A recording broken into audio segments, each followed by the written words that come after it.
first guest tonight is an Emmy Award-winning actor you know from shows like Cheers, Curb Your Enthusiasm, and The Good Place. He continues his illustrious television career, starring in A Man on the Inside, which premieres on Netflix November 21st. Let's take a look. It's like high school. I never expected this. It's like all the people here are, they're cliquey and they're rowdy and they're horny. Somebody asked me out on a date last night. But who? All right, look, man, this isn't the JFK assassination, but Helen Kubler did have her necklace stolen, and I'm not about to blow this case because you got high and smashed a meat lovers into a $110 electric blanket. Please welcome back to the show our very good friend, Ted Danson, everybody.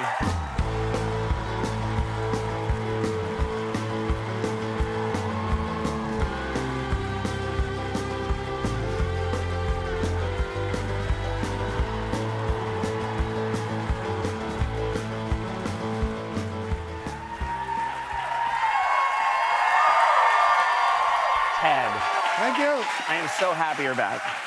And Ted, I want to talk about your work and I want to talk about your new show, but I'm most impressed or most happy for you that you recently had your first grandson. Yeah. You have 3 granddaughters. 3 granddaughters? Yes. Were you worried you were never going to get a grandson? No, we have 3 glorious granddaughters. That's so convincing. What you're doing right now is so convincing. No, it's true. Really, I've been surrounded by women my whole life. I was the one boy, and it's a great way to go. Yeah. Mary's daughter has our 3 granddaughters, and my daughter just gave birth to Sunny. Fantastic. 6 weeks old, and our youngest granddaughter, was not tickled when she found out that Kate was pregnant. Really? Because, she was going to lose her position as the youngest, got the most attention and all of that. And she truly was not having it. Well, and we had to finally say, hey, you're starting to hurt feelings. You need. Right. How old is she? She's 7. Yeah. And so she simmered down a little bit, but not really. And that first photo from the hospital of Sunny, I was back buck naked and, 5 minutes old. And it was immediately texted to the family. And so our youngest granddaughter's family, they were all sitting around, oh my God, how beautiful, how sweet. She was in the corner. And finally went, oh, fine, all right, let me see it. She walked over. That penis is massive. Now, she's young enough to get a little confused over the anatomy of a young boy because she was talking about the leg. The balls. Yeah, the balls. The balls. If you've had young boys, it's just this phenomenon. They're like half balls. Yes. Yeah. They when my first son was born, they said it's a balls. That's very exciting though. And so I guess that she's crossed the threshold now. He's part of the family. Yes, to her. She's holding and loving. Oh, that's fantastic. Yeah. So you and Mary celebrated your 30th anniversary. Coming up. We got married the same place you did. You got married in Martha's Vineyard? Yeah. And how did you guys first meet, you and your beautiful bride? We met, here and there in Hollywood. I auditioned for the movie she was starring in, Cross Creek. Yep. Didn't get it, thank God. I was a half-baked back then. Yeah. So it took me a while to get my act together. But we met on a film called Pontiac Moon. Don't look it up, it sucked. Okay. But the marriage is great. Yeah.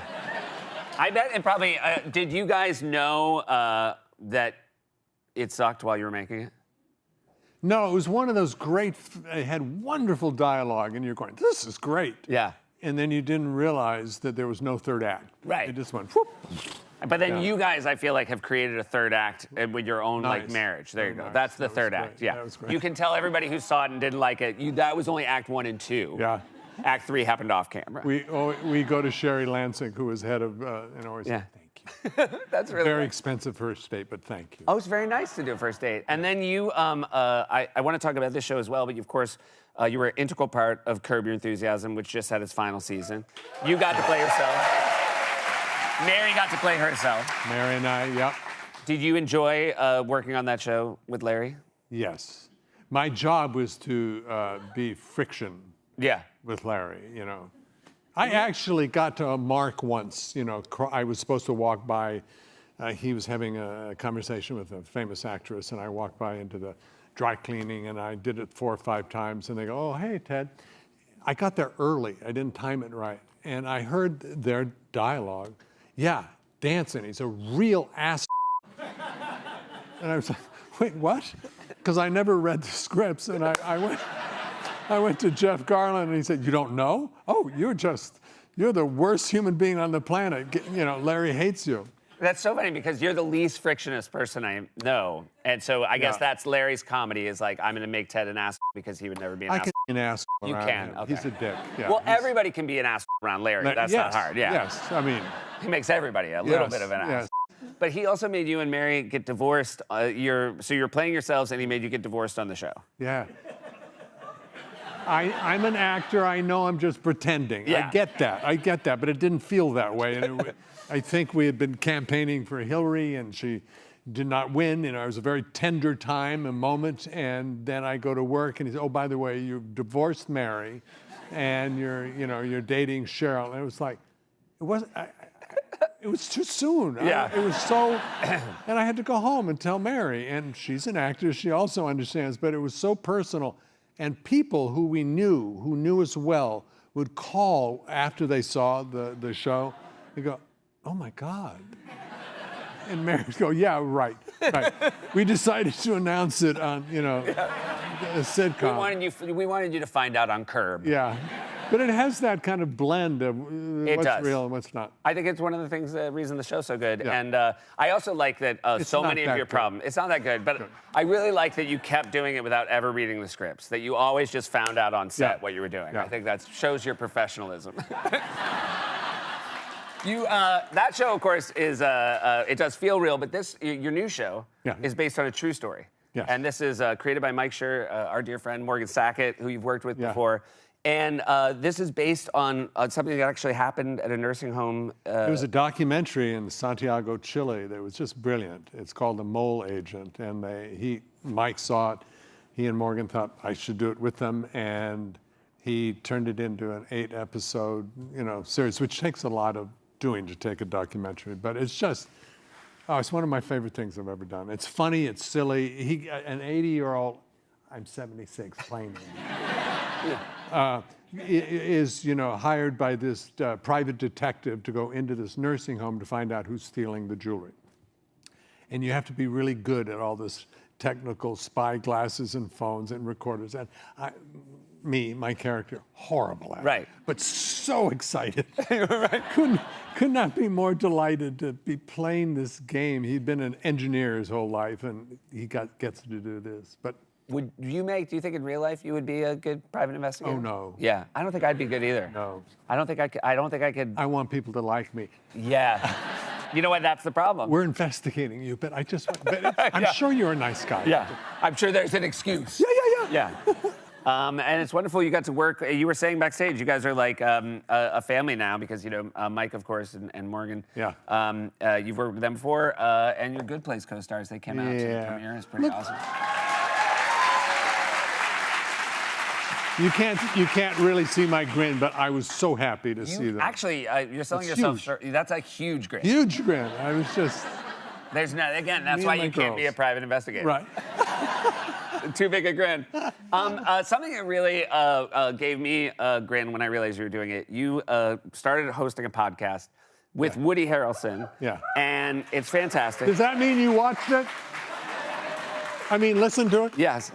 Still confused. You've done about a lot that. of TV shows over the years. I can't blame you for thinking that people watch podcasts. It is on YouTube, though. It is on YouTube. I've seen clips on YouTube. And but it says it's hosted by Ted Danson and Woody Harrelson sometimes. Yes.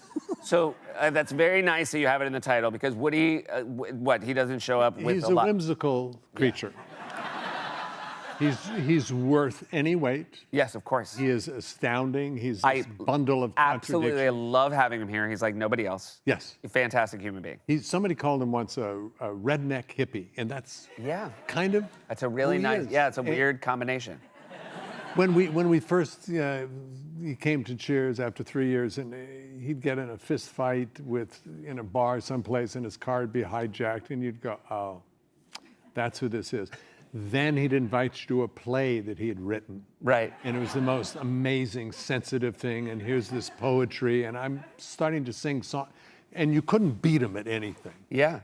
He's just indestructible force of nature. And I so love you it. went to him and you said, let's do a podcast. And he said, I'd love to. And then did he tell you, how soon did he tell you, I won't be there all the time? He called from Berlin. Okay. Fair enough.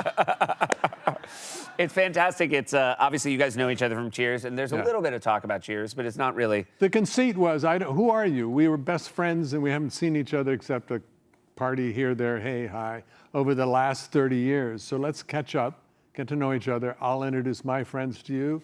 You introduce the people you've worked with to me, and that's the conceit. So It's very sweet. You had a very sweet conversation with Kelsey Grammer, who was another person. Yeah, It yeah. seemed like you hadn't seen for a I long haven't, time. and it's that's- so funny for people like us because those shows are still on all the time. Yeah. So it's weird that like I've seen you with Kelsey more recently than you've seen Kelsey. yeah, that's true. And I regret it because he's charming, delightful, bright, one of the most talented people in the world.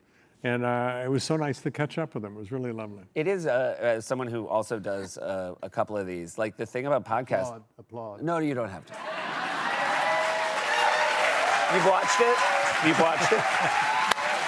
It is lovely because I feel like, strangely, like having a podcast, like it does give you a reason to talk to friends that you Yes. otherwise wouldn't talk to, and you just realize while you're doing it, it's like I can't. This is so lovely that the fact that other people are hearing it is almost immaterial. It is a privilege. It Yeah. really is. And even your friends, you go, I had no idea. Yeah. Because you don't sit down and talk that seriously. It's really nice. It's almost like by having headphones on, you Yeah. like. I realize like when I'm listening to a friend talk while I'm wearing headphones, I'm like, oh, I think I often tune you out. Thanks for being here. Congrats on the new show. Ted Danson, everybody. A Man on the Inside premieres November 21st on Netflix. And check out the podcast where everybody knows your name. The Ted Danson, everybody has it sometime. Wherever your podcast. Be right back with Sholo Mary Dueña.